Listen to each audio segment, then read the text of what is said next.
नमस्कार श्रोताओं, आकाशवाणी जयपुर के समाचार विभाग की ओर से प्रसारित होने वाले साप्ताहिक कार्यक्रम समाचार तरंग में मैं रितिका गुप्ता आपका स्वागत करती हूँ।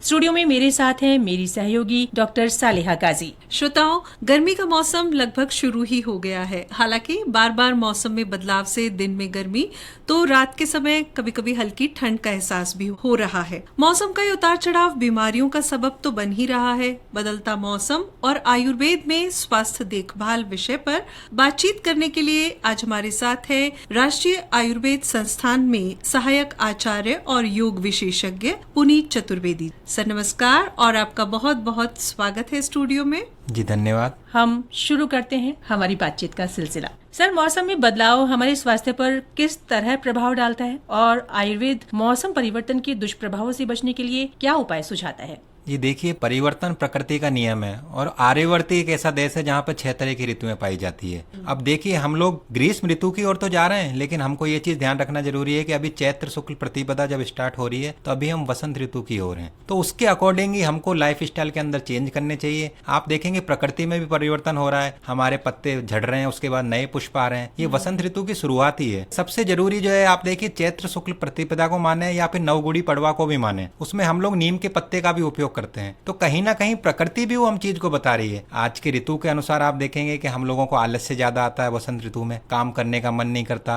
अग्नि हमारी मंद रहती है, इरिटेशन होता है और आप देखेंगे एलर्जिक अस्थमा हो गया, राइनाइटिस हो गया, साइनोसाइटिस हो गया। इसके साथ साथ त्वचा की जो डिजीज थी, विशेष रूप से स्किन डिजीज थी, उनकी जो मात्रा है उनकी वो भी सारी वसंत ऋतु में बढ़ जाती है। तो उसके अकॉर्डिंग ही हम लोगों को अपने आहार विहार में परिवर्तन करना चाहिए। जब भी हम आहार विहार की बात करते हैं तो खान और पान दोनों की बात करना जरूरी है। हम खान की बात तो करते हैं परंतु पान की बात नहीं करते। जैसा मैंने आपको शुरुआत में बताया, नीम के जो पत्ते हैं वो हमको एनुअल इम्यूनाइजेशन के लिए भी काफी जरूरी है। आयुर्वेद में बताया गया है, चैत्र में हम लोग नीम प्राशन संस्कार करते हैं। इस ऋतु में क्या होता है, हम लोगों को स्किन की डिजीज होने लगती है, धीरे धीरे हम लोगों को वायरल फीवर होने लगता है, किसी को अस्थमा की शिकायत है, वो सारी चीजें हम लोगों को होती है। इन सारी चीजों से बचने के लिए आप देखिए, सुबह सुबह खाली पेट 5 से 10 नीम के पत्ते हम लोग ले लें, उनको खाली पेट चबाएं, फिर पानी का इंटेक करें, या फिर उसके साथ साथ 2 काली मिर्च, हींग, ये सारी चीजें भी टेस्ट के अनुसार हम लोग ले सकते हैं। अगर ये सारी चीजें हम लेंगे तो हमारी जनरल इम्यूनिटी वर्ष पर्यंत इंप्रूव होगी। और इसके साथ साथ आप देखिए, हम लोगों को जो स्किन डिजीज होता है, विशेष रूप से सीजन में महिलाओं को एक्ने,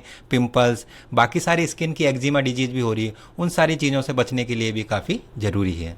डॉक्टर साहब, अभी आपने बात की रोग प्रतिरोधक क्षमता की, इम्यूनिटी की, तो ये बदलता हुआ मौसम कैसे हमारी रोग प्रतिरोधक क्षमता पर असर डालता है और इस दौरान हमें खास तौर पर क्या क्या ध्यान रखना चाहिए अगर बालों के या त्वचा के हिसाब से बात करें? जी देखिए, नीम को जब हम खाने के रूप में तो उपयोग कर रहे हैं खाली, इसके साथ साथ आप देखिए स्किन डिजीज में नहाने का भी काफी उपयोग है। तो हम नीम के पत्तों को नहाने के लिए भी उपयोग में ले सकते हैं। और आप देखिए, अभी होली गई है जिसको हम मदन उत्सव भी बोलते हैं, और मदन का मतलब ही वसंत का पर्याय है। उसमें आप देखिए, प्राचीन काल में हम लोग टेशु या पलाश के फूलों का उपयोग करते थे, उसी से हम लोग होली खेलते थे। तो उनका उपयोग भी अगर हम नहाने के पानी में डाल के करेंगे तो हमारी स्किन के लिए वो काफी बेनिफिशियल होने वाला है। और बेसिकली यही रीजन है कि प्रकृति ने ये सारी चीजें हमको दी है, चाहे नीम के रूप में, पलाश के रूप में। इसके साथ साथ मैंने जो आपको बताया, हमारी जो अग्नि है वो काफी मंद हो जाती है, क्योंकि आप देखिए शीत ऋतु में तो हमने तिल के लड्डू, मावा, गजक, काफी चीजें खाई है, लेकिन धीरे धीरे हम वसंत से ग्रीष्म की ओर जा रहे हैं। तो हमारी अग्नि जो है मंद है, उसके अनुसार ही हम लोगों को आहार विहार करना चाहिए, क्योंकि हमको उतनी भूख नहीं लगती। क्योंकि अब आपको कोई तिल के लड्डू खाने को देगा तो आपका मन नहीं करेगा। हर ऋतु के अकॉर्डिंग हमको क्या खाना है और क्या नहीं खाना है, ये सबसे इंपॉर्टेंट है। आपने मौसम की बात की कि मौसम के हिसाब से क्या खाना है और क्या नहीं खाना है। साथ ही अगर कसरत की बात भी करें तो अपने आप को सेहतमंद रखने के लिए कौन से ऐसे सरल आसन हैं जो इस ऋतु में किए जा सकते हैं? व्यायाम और योग, इसकी उपयोगिता तो वर्ष पर्यंत ही रहती है। और वसंत ऋतु में भी आपको देखिए, early to bed early to rise, क्योंकि वसंत जो है कफ प्रकोप का काल है। और कफ प्रकोप का काल का मतलब है अर्ली मॉर्निंग में हम लोगों को जल्दी उठ जाना चाहिए। विशेष रूप से कई महिलाएं दिन में सोती हैं तो उससे भी कफ का प्रकोपित होता है, तो वो चीज भी उन लोगों को अवॉइड करनी है। योग और प्राणायाम में आप देखिए, सूर्य नमस्कार की हम बात कर लें, अनुलोम विलोम कर लें, कपाल भाती, भस्त्रिका, इसके अलावा मेडिटेशन, ये 3-4 चीजें अगर हम अपनी लाइफ स्टाइल में लाएंगे तो विशेष रूप से हम लोगों को फायदा फायदा होने वाला है। और मेडिटेशन तो हर व्यक्ति को करना चाहिए। जो व्यक्ति बिजी नहीं है उसको तो 10 मिनट करना चाहिए, लेकिन जो व्यक्ति बिजी है उसको 20 मिनट करना चाहिए, क्योंकि उसके जीवन में और ज्यादा स्ट्रेस है। और हम लोग क्या करते हैं कि मेडिटेशन, योग, प्राणायाम, इन सारी चीजों से दूर भागते हैं। और बेसिकली हमारी जो वर्ष पर्यंत की जो इम्यूनिटी है वो सिर्फ एक दिन योगा करने से पूरी नहीं होने वाली, वो वर्ष पर्यंत ही हम लोगों को करनी चाहिए। सर, इसी में ग्रीष्म ऋतु में डिहाइड्रेशन की प्रॉब्लम ना हो, इसके लिए भी क्या कुछ पर्टिकुलर आसन या व्यायाम है जो शीतलता लेकर आते हैं हमारे शरीर जी में? बिल्कुल, ग्रीष्म ऋतु में भी हम लोग शीतली, शीतकारी, ये सारे प्राणायाम कर सकते हैं। लेकिन देखिए कई लोगों को ये कंफ्यूजन है। अभी जो हमारे सीजन है चैत्र चल रहा है, तो अभी वसंत है, कम से कम 15 दिन 20 दिन हम लोग ग्रीष्म ऋतु की ओर नहीं जाने वाले। इसलिए आइसक्रीम हो गया, फ्रिज का ठंडा पानी हो गया। आपने देखा ना आजकल जितने भी लोग हैं ज्यादातर को राइनाइटिस हो रहा है, गले में इरिटेंट कफ हो रहा है, उसके पीछे मेन रीजन ही यही है। इसमें 3 जो पानक द्रव्य, जैसे हमने खाने की बात करी उस तरह से पीने की बात में मैं आपको बताना चाहूंगा। 3 चीजें इसमें सबसे इंपॉर्टेंट है। आयुर्वेद में बताया गया मधु उदक, क्योंकि आप देखिए हमने आपको बताया पोलन ग्रेन से भी हमको एलर्जी हो रही है, उसके कारण भी अस्थमा, साइनोसाइटिस की शिकायत है। तो मधु उदक का मतलब है शहद का उपयोग हम लोगों को कफ को निकालने के लिए करना है। तो 1 चम्मच आप शहद लीजिए, और लेकिन ध्यान रखना आयुर्वेद के अकॉर्डिंग शहद को गर्म पानी के साथ ना लें। एक नॉर्मल वाटर में 1 चम्मच शहद डाल के रेगुलर उसको लेंगे तो हमारे लिए सबसे बेनिफिशियल तो एक ही होने वाला है। दूसरा जो मैं आपको बताऊंगा वो है शुंठी सादिर जल, कि 1 लीटर हमने पानी ले लिया, उसमें 1 चम्मच हमने सौंठ डाल दी, उसको उबाल के जब वो ठंडा हो जाए दिन भर हमको वही पीना है। क्योंकि इरिटेंट जो कफ होता है, जो बार बार हम लोगों को थूकने का अभ्यास करना पड़ता है, तो उसके लिए भी शुंठी सादिर जल, नॉर्मल वाटर को हमने अब मेडिकेटेड वाटर बना दिया। तो आप देखिए नॉर्मल वाटर के गुणों में भी हम औषधीय पानी बना सकते हैं, उसका उपयोग हम लोग दिन भर करें। इसके अलावा एक लोग गलत बात करते हैं कि इस ऋतु में भी दही खाते हैं। दही का सेवन इस ऋतु में वर्जित है। आप छाछ का उपयोग कर सकते हैं। छाछ में भी आप जीरा, अजवाइन, हींग, ये सारी चीजें डाल सकते हैं ताकि आपकी पाचन क्रिया भी सुधरेगी। तो 3 जो है पेय पदार्थ हैं वो आपके लिए वसंत ऋतु में काफी फायदेमंद होने वाले हैं। और डॉक्टर साहब इसके साथ क्या पुदीना, अंजीर, मुनक्का या ठंडाई के लिए गुलाब वगैरह को उपयोग किया जा सकता है? ये भी आप कर सकते हैं। पुदीना हो गया, अंजीर हो गया। बसंत ऋतु में तो विशेष रूप से आपको बताया गया कटु तिक्त कषाय। हमारे जितने भी मसाले हैं, चाहे आप अजवाइन की बात कर रहे हैं, लौंग की बात कर लें, शुरुआत में मैंने आपको बताया काली मिर्च हमको नीम के साथ लेनी है, उसकी बात कर लें। लहसुन की बात आप कर सकते हैं, उसका उपयोग आपको प्रचुर मात्रा में करना है। आप देखिए सब्जियों में भी लौकी, तोरई, परवल, जिनमें कटु तिक्त जो रस है उनका उपयोग हमको सबसे ज्यादा करना है। डॉक्टर साहब अगर छोटे बच्चों की बात करें तो अक्सर ऐसा होता है कि ये गर्मियों के दिन, मतलब आराम के दिन, छुट्टियों के दिन, धमा चौकड़ी के दिन, तो ऐसे में बच्चों को खास तौर पर कैसे ध्यान रखा जाए कि वो तरोताजा और सेहतमंद रहे? बच्चों को किसी न किसी एक्टिविटी में एंगेज करना भी जरूरी है। जब माता पिता स्वयं जल्दी उठेंगे, योग प्राणायाम करेंगे और अच्छी लाइफ स्टाइल को फॉलो करेंगे, तभी बच्चे भी करेंगे। मैंने आपको बताया बच्चों को भी सबसे ज्यादा स्किन डिजीज के अलावा राइनाइटिस एंड साइनोसाइटिस की दिक्कत हो रही है, क्योंकि वसंत ऋतु में कफ का प्रकोप हो रहा है। तो इसके लिए आप क्या कर सकते हैं, हम लोग नशे की एप्लीकेशन भी है कि सुबह सुबह जब भी वो घर से बाहर निकलें, स्कूल जाएं या खेलने जाएं, तो नाक में 2-2 बूंद हम लोग तिल का तेल या नारियल का तेल डालें, जिससे हमारी नेजल इम्यूनिटी इंप्रूव हो। इसके साथ साथ आयुर्वेद में गंडूस और कमल भी बताया गया है। जैसे पहले हम लोग गार्गलिंग करते थे, उसी तरह से नारियल के तेल को भी माउथ में 1 या 2 मिनट रख के गार्गलिंग भी कर सकते हैं। क्योंकि आप देखिए हमारे जो बैक्टीरिया प्रवेश करने के 2 ही मेन मार्ग हैं, एक तो नेजल, एक है ओरल। अगर इन दोनों की इम्यूनिटी हम लोग इंप्रूव रखेंगे, रेगुलर गार्गलिंग करेंगे, तो वो सारी चीजें बेटर होगी। और वसंत ऋतु में तो आप देखिए आयुर्वेद में डिटॉक्सिफिकेशन के लिए हम लोग वमन क्रिया भी करवाते हैं, जिसको आयुर्वेदिक वमन भी कहते हैं। तो बसंत ऋतु में डिटॉक्सिफिकेशन के लिए हम लोग वमन क्रिया की ओर भी जा सकते हैं। वमन क्रिया के बारे में थोड़ा सा बताएंगे सर, और इसमें बच्चे क्या इसको कर सकते हैं? उसमें हम लोगों को देखना है वो स्वस्थ व्यक्तियों के लिए। बेसिकली बच्चों के लिए हम लोग पीडियाट्रिक जो हमारा पंचकर्म होता है वो अलग तरीके से है। पंचकर्म में हमारे वमन, विरेचन, निरु, अनुवासन, नशे 5 तरह की प्रक्रियाएं होती हैं। तो शुद्ध व्यक्ति को अपनी बॉडी को डिटॉक्सिफाई करने के लिए वासंतिक ऋतु में वमन क्रिया करानी चाहिए, जिससे हमारे कफ के जो दोष हैं बाहर से निकल सकें और हम लोगों को एलर्जिक, अस्थमा, राइनाइटिस और बार बार मौसम चेंज होने पर जो सर्दी, खांसी, जुकाम, नजला की शिकायत हो रही थी, वो चीजें बच सकें।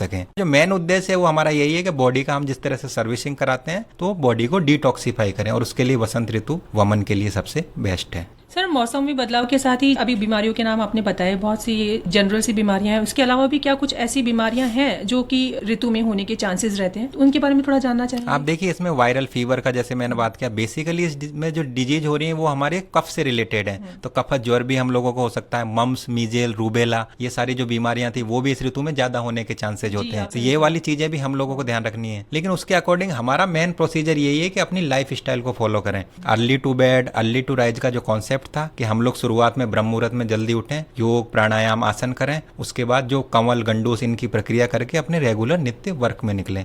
आहार में हमको ध्यान रखना, क्योंकि कफ का प्रकोपित हो रहा है तो स्निग्ध चीजें ज्यादा नहीं लेनी, जैसे आइसक्रीम हो गया, कोल्ड ड्रिंक हो गई। इसके साथ साथ आप देखेंगे जब ग्रीष्म ऋतु आएगी तब हम शीत द्रवों का उपयोग अधिक मात्रा में करेंगे। ठंडी चीजों में यदि दूध से बनी हुई चीजें हम इस्तेमाल करें तो क्या वे उपयोगी हैं? जी, आप दूध से बनी हुई चीजें ले सकते हैं, लेकिन उसको मॉडरेट अमाउंट में लेना है। तो आप देखिए ठंडी कोई चीज ले भी रहे हैं तो 10 से 3 के बीच में, जब हमारा सूर्य ऊपर होता है, शरीर में थोड़ी सी गर्मी है, उस टाइम अपनी बुद्धि या विवेक के अनुसार उसको ले सकते हैं। अभी पुनीत जी आपने एलर्जी की बात की थी, तो क्या वजह है कि राजधानी जयपुर में इन दिनों परागकण से एलर्जी के बहुत ज्यादा मामले आ रहे हैं? वसंत ऋतु में हमेशा ये होता है कि पोलन ग्रेन जब होते हैं उनके कारण अस्थमा की शिकायत जो कोई पुराने पेशेंट है वो बढ़ जाती है, क्रोनिक ब्रोंकाइटिस है, वो सारी चीजें बढ़ जाती है। उसके लिए सबसे इंपॉर्टेंट तो यही है कि हम लोग अपनी नेजल जो इम्यूनिटी है उसको प्राणायाम के द्वारा प्रोटेक्ट करें, कि चाहे आप डीप ब्रीदिंग की बात कर लें, क्योंकि ज्यादातर लोग जो ब्रीदिंग भी कर रहे हैं वो हमेशा शैलो ब्रीदिंग कर रहे हैं। आप देखिए जब भी हम लोग स्ट्रेस में, एंजाइटी में होते हैं, हमको हमेशा यही कहा जाता है गहरी लंबी सांस लें। उसका मीनिंग ही यही है कि आप सिंपैथेटिक से पैरासिम्पैथेटिक नर्वस सिस्टम की ओर शिफ्ट हों। तो उसके लिए जो मैंने आपको प्रक्रिया बताई कि नशे का सेवन करें, कमल गंडूस का सेवन करें, और प्राणायाम, सूर्य नमस्कार और मेडिटेशन, इनका सेवन आप प्रचुर मात्रा में कर सकते हैं। प्राणायाम में किस तरह के प्राणायाम मोस्टली करने चाहिए? प्राणायाम में आप देखिए अगर आपको एलर्जिक है तो आप कपालभाति तो वैसे षटकर्म का उपयोग है, लेकिन आप इसके साथ साथ भी भस्त्रिका का उपयोग कर सकते हैं, अनुलोम विलोम करें। और स्ट्रेस और एंजाइटी के कारण अगर आपका अस्थमा बढ़ रहा है तो उसमें भी आप लोग भ्रामरी प्राणायाम का उपयोग कर सकते हैं, क्योंकि वो हमारे स्ट्रेस और एंजाइटी को दूर करने के लिए सबसे फायदेमंद है। लेकिन प्राणायाम से पहले आप सूर्य नमस्कार के रूप में थोड़ा बॉडी का वार्म अप करें, उसके बाद ध्यान के साथ योग को समाप्त करें, तभी वो पूरा कैप्सूल बन फायदेमंद रहेगा। सर, प्राणायाम के अलावा भी क्या ऐसे प्रिकॉशंस हैं जो इन एलर्जी की समस्या से बचा सकते हैं? या एलर्जी की समस्या कभी भी उत्पन्न हो जाती है, कभी सुबह, कभी दोपहर, कभी शाम? तो उसमें आपको हमेशा ध्यान रखना, जैसे मैंने दही की बात कर दी, वो सारी जितनी भी ठंडी और खट्टी चीजें हैं उनको विशेष रूप से आपको अवॉइड करना है। और खाने में जैसे वसंत ऋतु में हम लोग शुंठी तो ले ही रहे हैं, उसके साथ साथ हरित का भी उपयोग कर सकते हैं, क्योंकि हरड़ जिसकी हम बात कर रहे हैं, हरित की आप देखिए हमको दीपन कर रही है, मतलब डाइजेस्टिव जो हमारी अग्नि जो मंद होगी उसको कर रही है। और शुंठी जो हमारा कफ है, जो सौंठ है कफ, उसको भी निकाल रही है। तो शुंठी और हरड़ का उपयोग भी हम लोग कर सकते हैं। और कटु तिक्त कसाय का मतलब यही है, हमारा जो कफ दोष है वो बाहर निकले, चाहे वो दालचीनी के रूप में हम उपयोग करें, अदरक के रूप में करें, हल्दी का उपयोग करें। और विशेष रूप से आप देखिए स्किन डिजीज में भी हम लोग उबटन का उपयोग भी करते हैं, दही बेसन के द्वारा भी इसका प्रयोग कर सकते हैं। दही बेसन में आजकल तो उसका उपयोग सांकेतिक रूप से सिर्फ विवाह के कारण ही रह गया है, लेकिन उबटन का जो उपयोग है वो वसंत ऋतु में भी विशेष रूप से उपयोगी है। दही बेसन हो गया, उसमें आप सरसों का तेल या हल्दी डाल दें, थोड़ा सा चंदन मिला लें, तो उसके द्वारा भी हमारी जो स्किन है उस पर ये एक्ने और जितने भी समस्याएं होने वाली उससे हम लोग बच सकते हैं। पुनीत जी, अभी आपने बताया कि दही बेसन और लेप और उपटन से भी त्वचा को स्निग्ध और साफ रखा जा सकता है, तो क्या इस मौसम में मालिश भी की जा सकती है और कौन सा तेल उपयोगी है? जी, मालिश तो आप हमेशा कर सकते हैं, लेकिन विशेष रूप से आप देखिए मालिश का उपयोग हम लोग पहले सर्दी की ऋतु में कर रहे थे, क्योंकि उस टाइम वायु का प्रकोप होता है और वायु के प्रकोप के लिए तेल सबसे फायदेमंद है। अभी भी आप अभ्यंग कर सकते हैं क्योंकि वात है, लेकिन विशेष रूप से अभी कफ का प्रयोग है, तो आपको मालिश तो करनी है, थोड़े टाइम के लिए कर सकते हैं, लेकिन विशेष रूप से उसका उल्लेखित नहीं है। उसके साथ साथ जो मैंने उबटन के बारे में बताया वो मेद श्लेष्महर है, तो जिन लोगों का फैट या फिर वजन ज्यादा है उनको लिए भी देखिए हम लोग उबटन का उपयोग करते हैं, तो वो चीज आप लोगों को करनी है। अच्छी नींद कितनी जरूरी है? जी, आप देखिए नींद के बारे में ही हमारे समाज को सबसे ज्यादा जागृत करने की जरूरत है। नींद जो है उसमें 4 कंपोनेंट सबसे इंपॉर्टेंट है, QQRT, क्वालिटी, क्वांटिटी, रेगुलरिटी और टाइमिंग। क्वांटिटी का मतलब है 6 to 8 आवर हम लोगों को नींद लेनी चाहिए, वो सब लोगों को पता है, लेकिन क्वालिटी ऑफ स्लीप भी इंपॉर्टेंट है। कई लोगों से हम लोग सवाल पूछते हैं, वो कहते हैं हम 8 घंटे सोते हैं, लेकिन वो कहते हैं हम रात में 3 या 4 बार उठते हैं, तो उनकी क्वालिटी ब्रेक हो गई। रेगुलरिटी, कि रोज अगर आप 10 बजे सो रहे हैं तो फिर 10:30 या 9:30 यही टाइमिंग, अगर एक दिन आप 10 बजे सोएंगे, दूसरे दिन 12 या 1 बजे सोएंगे, तो रेगुलरिटी आपकी ब्रेक हो गई। और टाइमिंग इसमें सबसे ज्यादा इंपॉर्टेंट है। हम सबको पता है 6 से 8 घंटे सोना है, लेकिन 6 से 8 घंटे का तात्पर्य ये नहीं है कि रात को 2 बजे सोएं, सुबह 10 बजे उठें। तो टाइमिंग जो है वो हमारे सर्केडियन रिदम के अकॉर्डिंग, नाइट साइकिल के अकॉर्डिंग ही होनी चाहिए। हमारा जो नींद के लिए सबसे जरूरी है वो मेलेटोनिन हार्मोन, और 10 से 4 के बीच का जो समय है उसमें मेलेटोनिन हार्मोन अपने पीक पे रहता है। तो कोई व्यक्ति अपनी क्वालिटी ऑफ स्लीप को प्राप्त करना चाहता है तो उसको आइडियली यही एडवाइस दी जाती है कि 10 to 4 का जो विंडो साइकिल है उसको वो जितना हो सके उसको मिस नहीं करना। पुनीत जी, आपका बहुत बहुत आभार, आप स्टूडियो में आए, बहुत उपयोगी जानकारी हमें दी। ये जानकारी हमारे श्रोताओं के लिए भी फायदेमंद होगी और उन्हें सेहतमंद रखेगी। इसी उम्मीद के साथ हमारी चर्चा को हम यहीं विराम देते हैं। साथ ही श्रोताओं, आपको बता दें कार्यक्रम का संपादन किया राजेंद्र सिंह डारा ने और प्रस्तुतकर्ता रामनाथ मीना।